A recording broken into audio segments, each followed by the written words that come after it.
My name is Martin Matter with the Witness War Foundation. It is December 10th, 2014, and we are at the Marines Memorial Club and Hotel in San Francisco, California. I'm sitting with Mr. Marvin Pheffer, Pheffer, who served in the Korean War in the United States Marines and Weapons Company, Machine Gun Section of the 1st Battalion, 7th Marine Regiment, 1st Marine Division. How are you doing today, Marvin? I'm doing good, thanks. Glad to hear it. My first question is, where are you from originally? I'm from the Bronx in New York City. And tell me about your life growing up in New York before you joined the Marines. I was not a happy kid in high school, a little bit of a dysfunctional family, but mostly just my nature, and I couldn't wait to get away. So instead of going into college, I thought I would join the Marines. The Korean War broke out when I was a senior in high school, and I just couldn't wait to get in. Had to wait another 6 months, but I finally did it.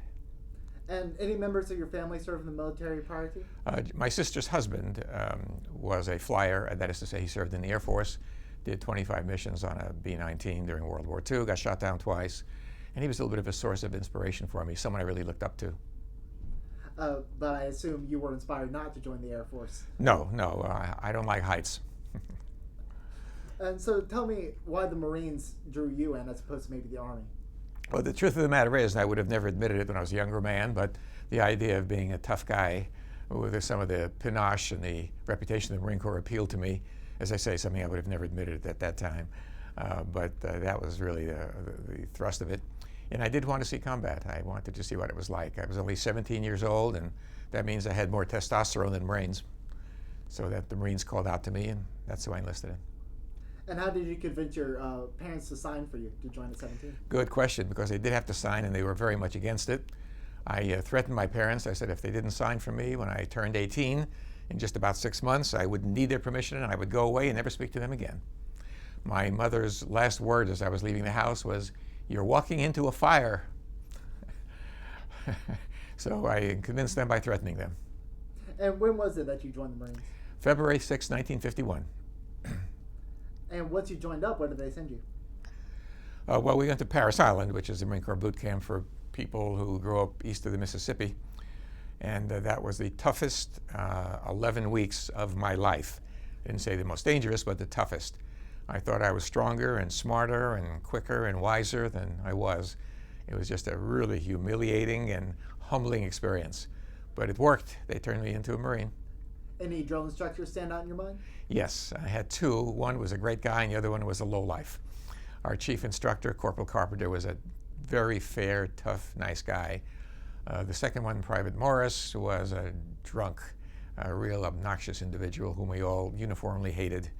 But we got through it in spite of him. And after your boot camp, where did they send you? After my 10-day leave at home, I got sent out to Camp Pendleton, California, which was the biggest Marine Corps processing camp at that time, and hoped to go over pretty quickly. But my dreams were thwarted because after some rifle company training, they assigned me to a machine gun section of the weapons company, which was a horror to me. I have no mechanical ability at all, and when I saw that machine gun stripped down to little parts, I was convinced I'd never learn to do it. In fact, I was the second to the last in the company to learn how to put that thing together, although I was pretty good when I did it. And I remember his name was actually thrown out of the section and sent back to a rifle company. That's how bad I was. But I did learn, and I was proud to do that. And tell me more about machine gun operation. It took a crew to operate, yes? Yeah, machine gun section. We were what we call heavy 30s, Browning water-cooled 30s. It was a crew of 7, a gunner, an assistant gunner, and 5 ammo carriers, which are essentially riflemen. And you start off at the bottom and you work your way up. The first ammo carrier carries a can of ammo, naturally, and some spare parts. The second one does water or antifreeze and some spare parts. And the next 3 each carry a can of ammo in each hand. So obviously I started off when I got over as a 5th, and I worked my way up to assistant gunner by the time I went home. And any memorable stories at Camp Pendleton? There were memorable to me. We did some things that I didn't think I was physically capable of doing. One was a 25-mile forced hike carrying a 51-pound 7 tripod on my back. The gunner and assistant gunner, and I was a gunner in training, was supposed to be given a lift on a truck of some sort, and it was a screw up, and we didn't, so we walked. To this day, I can't believe I did it. At the end of the walk, I could not feel any part of my body. I was so numb. But it's like a lot of those things, as time goes on, you remember the fun part of it or the achievement part of it, not so much the grumpiness. I'd say fully a fourth of all the men on that hike dropped out because of blisters or other problems, so we had a special pride in finishing it. Other than that, we had intensive training. Our bodies became like rocks. I remember one day just sitting on the edge of my tent deck and noticing that I couldn't push my leg in. It was so hard. Never been in a condition like that in my life. Other than that, you form some very close relationships. Had a couple of really nasty physical fights because we're so edgy. We just can't get away. There was a rumor that Chesty Puller, the famous General Puller, was going to form a certain brigade and take us over to Korea. That turned out to be just a rumor. And I ended up spending nearly a year in Camp Pendleton, volunteering every month for the replacement draft. But I couldn't get over there until, I believe it was April of 1952, in the 20th replacement draft. By the time we got over, the war was still going full force, but there were no enemy aircraft left and no enemy tanks left. And so I had an interesting few weeks and actually an interesting year. Well, tell me about the trip over to Korea. How'd you get there? We got there in a troop transport. It was 14 days and 16 days going and coming. I forget which was 14, which was 16. The decks that we slept in was stacked four under each other. I was second from the bottom. It was very unpleasant. The water available to us was limited. There was a lot of smells. A lot of the guys got seasick. I was on a border of being seasick all 2 weeks and never did quite get there. The food was poor, but we knew where we were going, so I don't mean to sound like I'm complaining because I really wasn't, but it was not pleasant. Going back was the same type of ship, but since we were going home, it was a lot easier. When I got there, this sounds funny in retrospect, I didn't think it was at the time. I didn't feel well at all. I thought I had a fever. And so when we got off, we were due to be oriented for about a week and then go up to the lines. I felt sick, and I went up to my assigned sergeant and told him that. He gave me a suspicious look as if I was trying to get out of something. But then took a closer look at me and noticed that I was covered with spots. I actually developed the German measles, and I had a high fever. So I was sent back to sick bay, spent 4 or 5 days there, really, really sick. And when I got better, the machine gun squad that I was assigned to was up on a line, so I went right up there without any preparation. We had our first combat jump off in about 3 days. And where exactly was it you arrived? The area is called Munsan. It was western part of Korea, just south of the 38th parallel. And did anyone else off that troop transport get the German measles as well? No, not to my knowledge. When I went back to sick bay, there were 4 or 5 others sick, but from different things. How did you end up with the measles after all that? No idea. No idea. Obviously picked it up from somebody. It was in me, and it came out at that time. So once you got up to the line, what was your first impressions of what was going on? I was, of course, very tense and a little nervous, but anxious to prove myself. On the second night up there, my platoon sergeant assigned me to be what we call the night watch. It was a fairly quiet time, so I was on the gun. I had one other man who had been there over a while, keeping a careful eye on me. I was in front of back of my machine gun, rather, with a shelf full of hand grenades and a loaded rifle and ready to open up at any time. One kind of humorous incident, I thought, is they told me to listen carefully for signs of infiltration, but most of the signs I would hear would be either large rats or some other rustling going on. I did hear some rustling. I was convinced we were being attacked. So I checked with the fellow next to me, and he said, "Go ahead and throw a grenade if you like." He was humoring me. So I did throw a grenade. Heard it explained, it sounded kind of muffled. Next morning we got up, and there was a little pond not far from where we are. My grenade had apparently rolled into the pond, and I looked up, and I had killed about 200 Koreans, but they were all tiny little fish. So I don't know if Korean fish count as combat casualties, but that's what happened. I got teased about that for some time. And who was working on the machine gun crew with you early on? There's a fellow named Bill Dawson, whom I have been trying to find for all these many years, and I've been not able to do so. But we became good friends to the point where, to skip ahead a year or so, and we both went back. We lived in the greater New York area. I actually dated his sister, went out for a while, so we became good friends, but I have not been able to locate him since, much to my regret. And other than Dawson? Well, I can remember the names of all the people, 3 of them whom unfortunately got killed. I can rattle those names if you'd like. Yeah, the ones you remember. Sure. Yeah, well, the 3 that I kind of like to memorialize because they lost their lives. One was named Glenn Somsen, that's Somsen, from San Francisco, as a matter of fact. A fellow named Wilson Mesh, Meche, who was a Cajun, first and last one I've ever known personally. And another fellow named Lloyd Wilson, who was from Illinois. Those are 3 of the fellows, and unfortunately they were killed. Tell me about one of your first combat experiences. My very first one was just a few days after we got there. It was a hill, I think it was Hill 127, I'm not sure, 120 something anyway. And we attacked and took a position on a ridge.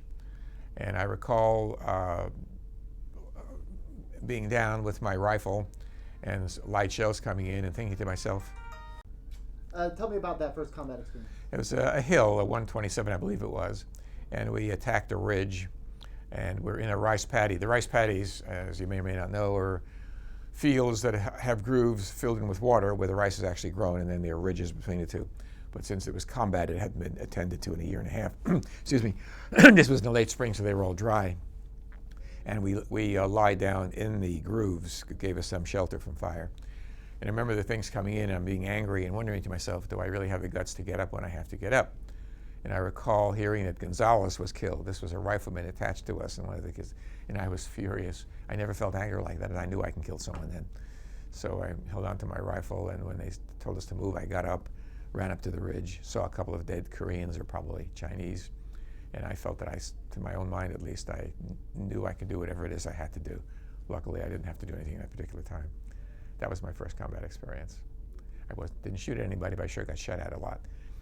The Koreans and the Chinese, mostly by that time, were limited to small arms, not just rifles and light machine guns, but mortars. They were excellent mortarmen. They were terrible rifle shots.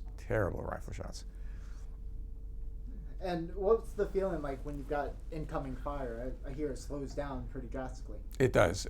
There's a sound that a mortar makes when it comes in. It goes, and you know, generally they say if you hear that, you're going to get hit. That wasn't true. I heard it several times. I had a very close call. I can't to this day tell you how close it was because you just can't tell, but I think very close. It landed in one of the grooved paddies right near me. That was a bad scare. Another time, I'm jumping ahead a little bit, I was in my bunker and was foolish enough to not cover myself up totally, and a rifleman took a shot at me and it just missed. One of my regrets to this day is I didn't take the round out of the sandbag. It hit right next to my left arm. I wasn't thinking in terms of souvenirs, but I wish I had done that. But that you don't hear a rifle slug coming in. So after that first experience, what happened? Well, generally speaking, the Marine Corps works on a 3 weeks on, 3 weeks off, or 4 weeks on, 4 weeks off rotation. We took this area, we held it for a while. After a while, we were relieved by some Army troops and some foreign troops. We had some Turks and some Scotties behind us who took over from us. The rest of it was limited patrol action. As a machine gunner, we followed the riflemen in and set up behind them. And most of it was merely hoping you didn't get hit. When the weather came in, I'm getting ahead of myself a little bit. The summer was blisteringly hot. Another experience we had is we had a couple days off on the Imjin River. I remember because on my birthday, I turned 19 then, was on the Imjin River, and I remember one of our guys got drowned. We were told that there's terrible eddies and currents, and the idiot went out and swept away. We never saw him again. I think that he had red hair, and I think of that sometime, but the last thing I saw was his hair going down the stream. There were some medium patrols. I say medium patrols, that means a company, not a regiment, attacked. We would take a platoon, not a platoon, we would take a ridge or a position and then pull back. There was always some casualties. Luckily, I wasn't one of them. Then the fall came, and there was a rumor of talks being held. This was in late 1952. We were assigned to a large mountain called Dagmar. A lot of the big hills were named after Hollywood stars or other people. So I spent Christmas in Dagmar. Dagmar, you're too young to remember this, was a big blonde, busty television star. And I recall one experience, which I still think of once in a while. They were so close to us you could actually smell their breath. Koreans and Chinese ate a lot of garlic, and they would carry this stuff along. We actually smelled their breath. Amazing to me. And one night we were set up, and it was cold. I keep repeating how cold it was because it was cold. And there was some noise coming in, so we set our guns up. And I said to Bill Dawson next to me, "That's too noisy to be a Chinese or Korean. It must be one of our idiots who ruled outside." He wasn't sure. We set up our guns, and sure enough, it was one of us. It was this idiot from Ohio who wandered out there. He doesn't know how close he got to being killed, and I still think of that sometime. Bad scene. And anything else stand out in your mind about Dagmar? Yes. I recall once while we were getting ready to deflect or to meet an oncoming charge, we were told to fix bayonets. That was the only time I ever heard that, and I remember a chill went through me. I've never been anxious to be in a knife fight. And I remember looking at my friend Dawson and saying, this is it. We put our bayonets in, moved up, and luckily they weren't there. There were a couple of dead guys, but nothing else. That really scared the crap out of me. I don't mind admitting it. I wasn't worried about shooting. I wasn't worried about going face to face, but not with a knife. I didn't like that at all. And tell me about Carson. Carson was right alongside of us.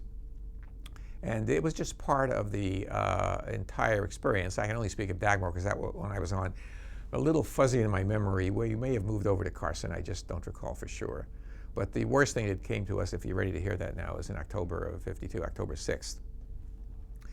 We were sent to an area called the Hook. The Hook was called because if you looked at a map, it was a promontory shaped in the form of a hook and very hard to defend. Our army had been up there and couldn't hold it. Don't mean to be disrespectful, but they just could not hold it. And they were relieved by either the Turks or the French or the Scotties, I forget. And then we were called up to hold it. So we moved our guns in. My squad of 7 had 2 guns. Normally it was 7 men per 1 machine gun, but because of the tight spaces, we had 2 guns for the 7 of us. And it was quiet for a couple of days. This was approximately October 3rd or 4th, 1952. Our lieutenant came around and asked for 2 volunteers to relieve 2 of the colonel's men who were on a big caliber 50 machine gun up on our ridge. They had been up there a long time, and they had to get a couple days off. He said, "Yeah, why not?" So we volunteered, and we climbed up this hill. It was the highest spot anywhere in that area. But 50 caliber machine gun, which is extremely heavy, you don't fire that except as a last-minute defensive maneuver and when you're given instructions. But we had a great view. October 6th, 1952, the Chinese attacked on the Hook. This was the heaviest bombardment. I read somewhere as heavy as any Marine Corps unit has ever gone under per square mile or per square 100 yards or whatever. Tremendous. We left 5 of our guys down there, and Dawson and I were up on the hill. When all night long we were told not to fire, to hold our fire. No one came up as high as we were, but we had a great view. It was like watching a movie. Next morning when first light came, I walked outside, and there was not a 2-yard area where a shell hadn't fallen. I just couldn't believe my eyes. And we never got hit, and never got a direct hit. We got the word on the comm to go down and take a look, and 3 of our 5 guys were dead. They were in their body bags, and I didn't have to see their faces, which was wonderful, but that was just awful. So statistically speaking, if 3 out of 5 is 60%, if I had been down there, my chances are pretty good I wouldn't have been killed. I also heard of a rifleman buddy of mine who lived in my old neighborhood in New York, Jim Tobin, who was killed. And I had the privilege of bringing his tags back to his mother when I got back home, getting ahead of myself a little bit. But that was experience. That was really bad. Really bad. And anything else about the Hook really stand out in your mind? Yes, it was freezing, even though it was October. It was ugly, it was limited, we couldn't move around much, and the number of Chinese in front of us were staggering, just staggering. I recall, this is not necessarily limited to the Hook, but it's important. The Chinese, who knew we had firepower superiority, were experts at firing mortars and leaving. I watched one day when one came out very quickly, put down a plate, the other came out, put down the tube, fired, got off, and they got back before we could even fire. They were really good at that. Small mortars. They used 61s, and we had 60s, as I recall, which meant that they could use our shells, but we couldn't use theirs. So they were thinking about it. I recall how quick they were with that. Were there any weapon malfunctions due to the weather? That's a good question. When we got over there, those of us before we worked our way up to gunner and assistant gunner, by the way, they carried pistols. A gunner and assistant gunner had a sidearm, 45. The rest of us carried rifles. We were given carbines. I loved the carbine. I was a sharpshooter with it. I was a marksman with everything else, but I really was good with the carbine. And I never held a rifle in my hand before in my life, by the way. But they did malfunction. They were great. They were accurate. They were light, but they did malfunction. And after about a month or two, they took them away from us and gave us the old M1s. As far as our weapons, our basic weapon was the Browning water-cooled .30 machine gun, and any liquid can go into it. If you ran out of liquid, you used beer or urine. We had to do that once, and hoped that our lieutenant wouldn't find out. But that was the only serious malfunction. And how long did the hook last again? Well, the action I'm talking about was probably just 4 or 5 days, but I'm a little fuzzy on that. Certainly we held a position. We were relieved, by the way. Again, I cannot for the life of me remember which one of the foreign elements, but I think it was the Scotties, the Black Watch, who are really, really tough guys. So the action itself that I told you about was days, maybe 5, but that tremendous bombardment was just 12 hours. I bet the fatigue was pretty common. You know, fatigue, we were so jacked up with adrenaline. Remember, we were all kids. I was 18. That you didn't think too much of fatigue after it was all over. Just as you didn't get afraid. I'm no hero, but I never felt any fear until after the action was over. Then I would shake a little bit. I never smoked. I didn't like smoking. For the first time in my life afterwards, I felt like having a cigarette. I asked one of my friends for one. I took 2 or 3 drags and I spit for a half hour. That was awful. But I did need something. I could have used a little phenobarbital. But no, the fatigue set in afterwards. But we were young and strong and in great shape and stupid. More testosterone than brains. And after you were relieved, what happened to you and your unit? Well, we went back to our battalion or regimental reserve, which was like a picnic. It was maybe a mile or so behind the lines, and we had tents and hot meals and racks, not living in a bunker. In the bunkers, there were 7 of us, and what should have been for 4. At those days, I could sleep anywhere. I wish I can say the same now. I have trouble sleeping.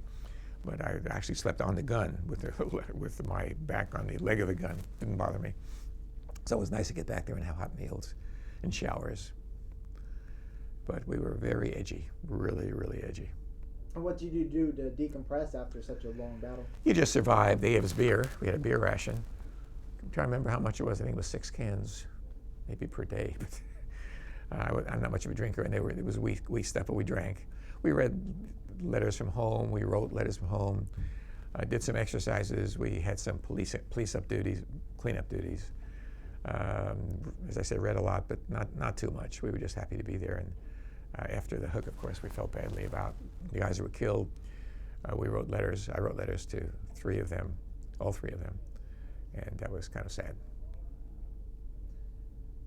And after all that time back at the reserve, what happened? Well, after we did our 3 weeks or so, whatever it was back there, then we went up to the lines again. This was, I'm going to guess, in late December. That Dagmar, the hook preceded Dagmar, by the way. Okay. The hook was in October. Dagmar was around the Christmas and New Year's Eve. So we went back up to the lines, and from the rest of my war, it was light patrols, light mortars coming in. We didn't have it nearly as bad as the guys at the Chosin Reservoir, that was for sure.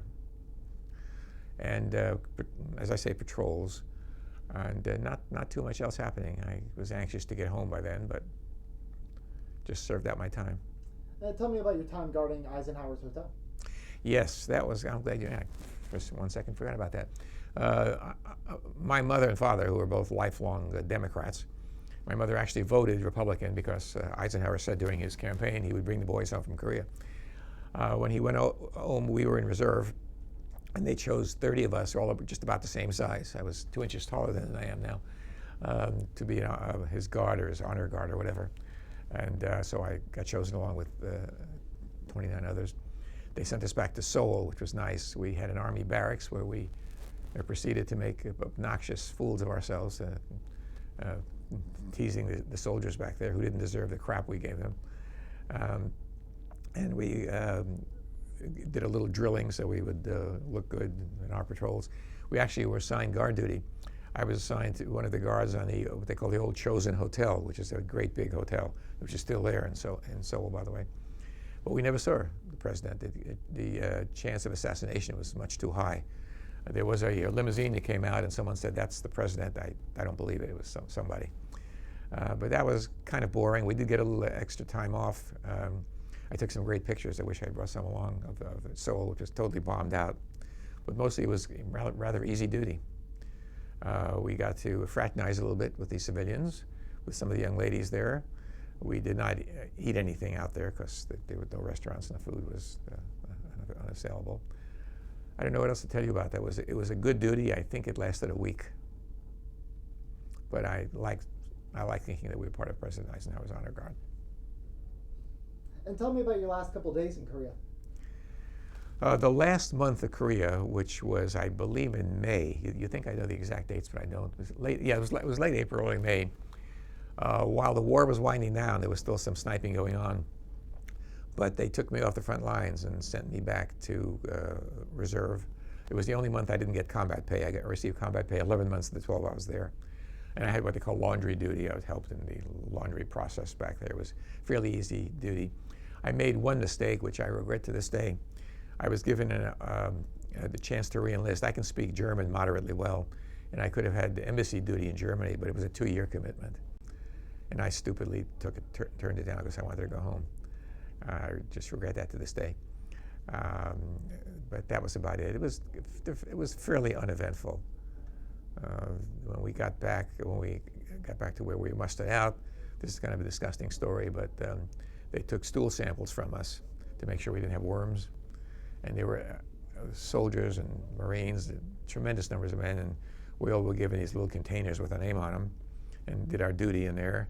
And then I remember this big table. There must have been a dozen or so Navy corpsmen. It was their job to take looks like a tongue depressor and go through that. That'd be the worst job in the world. They did this all day long. Kind of a toity joke. I recall that. And finding my sea bag, sea bag which had all our gear, which we gave up when we arrived in Korea. And it had this enormous mountain of sea bags. And believe it or not, we found our own. And got on a ship and spent 14 days or 16 days, whatever, is going home. I remember going back when we got outside of San Francisco, which is where we came back to. The TV came on, and I remember Rocky Marciano was finding Joe Walcott. We listened to that when we saw the Statue of Liberty. And I did going back what I did going over. I got sick. I felt badly again. I said it couldn't be German measles again. I told the corpsman, sure enough, I had a high fever. I had the flu. So I arrived in San Francisco with the flu. They sent me over to Treasure Island. They shot me full of penicillin, I guess it was penicillin. I spent my first 24 hours before I came back to this very hotel where I was paid. They charged me either $2 or $3 a night to stay here. And I was on my liberty. And I looked at San Francisco, never dreaming I'd live here someday. And then I went home to the Brooklyn Navy Yard. And what did you do when you finally got back to the States, healthy and clean as a whistle? I was extremely edgy. I had a girlfriend, a girl we had known each other since we were 6 and 8 years old. We went steady in high school. That's what you did in my generation. And our family expected us to get married. And when I got back, I remind you, I was still 19 years old. They expected a ring, and I just was too antsy and uncertain. So I broke up, which was kind of upsetting. And I was assigned to the Brooklyn Navy Yard as an MP, which is what we did. And I was lucky because there was only so many Marines at the Brooklyn Navy Yard. It was a couple hundred. Most of the guys went to the Earl, New Jersey Naval Depot, Ammunition Depot, whatever it was called. So I had good duty then because I could go home every other weekend.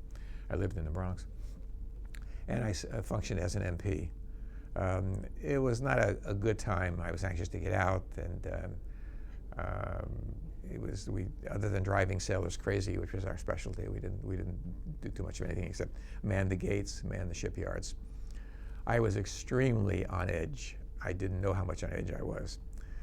For example, my dad had a filling station, and I helped him out one day working, and one of his customers made some stupid comment. He knew I had just come back from Korea.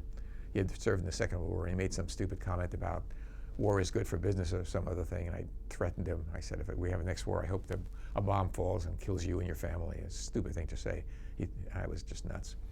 I came very close to getting into a couple of fist fights. I almost crashed my father's car once or twice because I wasn't being careful, and a girl passed me in the street, and I turned around to look at her and forget about traffic. It was a very mild case of what you would now call post-traumatic stress syndrome, but not nearly as bad as a lot of other guys did. But I didn't want to mess around at all. Tell me, do you have any funny stories from your time in the Marines that you might have missed? I guess it's funny. I told you that the sound that a mortar made when it came in was we were coming off an action one day, and I was a little shaken, and we were towards the safe area, and I heard a sound, so I hit the deck. It was one of my fellow buddies who had just brushed his teeth and had blown the water out of his toothbrush with that similar mistake. I got teased for a long time. Another thing, I don't know how funny this is, I guess it is. When we were at the Brooklyn Navy Yard, we were the only Marine Corps unit around, so whenever there was a parade on Fifth Avenue, we got called. General Dean, he was an Army general, was the highest ranking American who was taken prisoner of war. And there was, when he returned, there was a big reception for him in City Hall, the mayor and all of the dignitaries, and we were the Marine Corps unit along with the Army, Navy, Air Force who marched down Fifth Avenue. Well, the night before, I had been out with my Irish buddy, Gene Kelly, drinking more than I should have. And I had a head that felt like it was going to explode. I said, I don't know if I can march. So I got down there. We got in front of City Hall, where the parade rest, which is where you're erect and your rifle is out. And I felt myself fainting slowly. And I said, don't do this, don't do this. And then I heard my rifle hit the ground, and I followed it.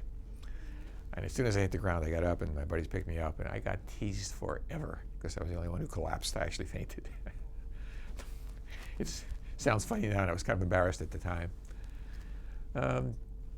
Other than that, no, a couple of funny things on Liberty when I was in Camp Pendleton, but nothing spectacular, nothing really. Did you learn any valuable lessons? Oh, yes. Things that really carried over into your professional life? Oh, absolutely. The basic ones are the obvious ones. First of all, this sounds hokey and corny, but I'm old enough to say it now. I learned to love this country. I'm even a little emotional right now. I learned how wonderful it is to be free, to take a hot shower with all the water you want and all the towels you want, to be independent, not to be subordinate to anybody. And I learned that I can do things which I never thought I could do. To learn weaponry, to be in combat, to equip myself well. To this day, I'm proud of what I did. I have two sons and a daughter. And my sons asked me, Dad, did you kill anybody? He says, I'm not sure if I did or I didn't. One day, I was one of 5 guns. We were zeroed in on a trench where we caught a bunch of Chinese.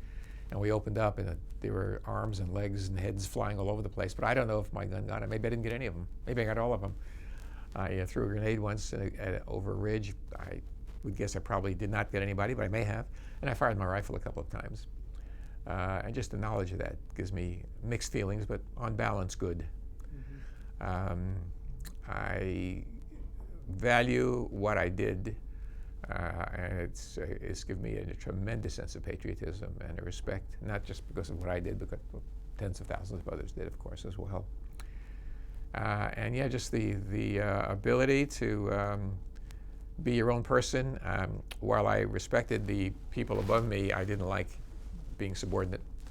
And that's why I've done pretty well in my life by working hard and not being subordinate to too many people. Any examples of leadership, either from a peer or a senior officer, that stands out in your mind? Yes. In the Marine Corps, based on my experience, which was anything but secondhand, the best officers really do lead. When we jumped off, when we attacked, our officers, their second lieutenants or first lieutenants, were always in front. We had a wonderful captain named McLaughlin. By coincidence, our company commander was also named McLaughlin, and they weren't related. He got up, and we followed him, and that's very inspiring. I recall one incompetent officer, too. It was kind of a joke, but most of them were good, yes. Yeah. And as far as my peers, there's a definite quality in people. I will say this, by the summer of 1951, the illusion that the war was going to be over by Christmas had passed, and the body bags were coming back. We were losing about 1,000 a month, and so the 18-year-olds and 17-year-olds and a few 19-year-olds, they were running out of ones, so they had resorted to the draft. The Marine Corps doesn't like to use the draft, but they did. And there was a very different type of young man who came in when he was drafted. For one thing, they were older, and a lot of them didn't want to be there, and it was made very plain. But I must say that most of them acquitted themselves well, but I also say a few that I think didn't quite live up to the Marine standard, generally, not always, were draftees. Of the 3 men that I lost, 2 of the 3 were draftees, and they were fine guys. That was an experience. May I tell you about that now? Please. I mentioned Jim Tobin, who died, rifleman near us, and one of the 3 who died here, Glenn Thompson, was from San Francisco. So as a rule, if you went home to an area where one of your dead buddies lived, you'd bring his dog tags home and any personal effects to his family. Well, of course, I got here in San Francisco, and I called the Thompsons, and Mrs. Thompson, of course, asked me to dinner. And I remember taking a cab out here in the Richmond district, and when I walked in, she was a short Polynesian woman and her daughter, and of course, I was in my uniform. She burst out crying. It was really very, very emotional, and hugged me like I'd have been a son. And that was a really emotional thing. His sister, her name was Madeline, said, well, I'm going to join the Lady Marines. I tried to persuade her not to do that, but that was something. Even worse was when I went back to the Bronx.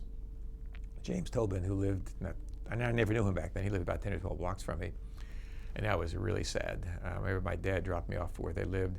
She was there with her sister, and he was an only child, and she lost him, and that was just awful. But I had his dog tags, and I forget what else, some personal effects. And she asked me how far I was from him when he was killed, and how did he acquit himself, and it was really, really difficult. So that was 2 experiences I had. I'm glad I had them in a way, because they gave me a good insight. Well, were there any other stories that you were looking to tell? Anything that might have slipped your mind? You know, I don't think so. My experiences were not exceptional for a frontline fighter. No, not really. Is there any wisdom, insight you'd like to pass on to future generations who may watch this? Respect the military. I would recommend to any young person who is a little uncertain about whether he or she wants to do to consider enlisting in the military. It was by far the most educational 3 years of my life. The word happy would not be appropriate, but it was certainly educational. By far, I often refer to it as my college. When I got out, I had the GI Bill, and I was one of the very few who didn't take advantage of it. I was just too impatient. And I had the marks and I had the IQ to get in. In fact, I lasted through freshman orientation. I didn't tell you that. I know I just didn't want to be there. But yes, any wisdom, just respect the military, and I think it's just a great idea to participate, even if it's just in the reserves, because there is no substitute for it, absolutely none. I speak to my sons, both of who are middle-aged men, and they're successful and very together, and their impression of the military is what they see on TV or in the movies or read, and there's just no substitute for it. That would be my recommendation. Well, Mr. Pheffer, it's been a real honor and a pleasure to speak to you today. I'd like to thank you so much for taking the time to come and tell me your story, but most importantly, I'd like to thank you very much for your service. Thank you. It's a privilege.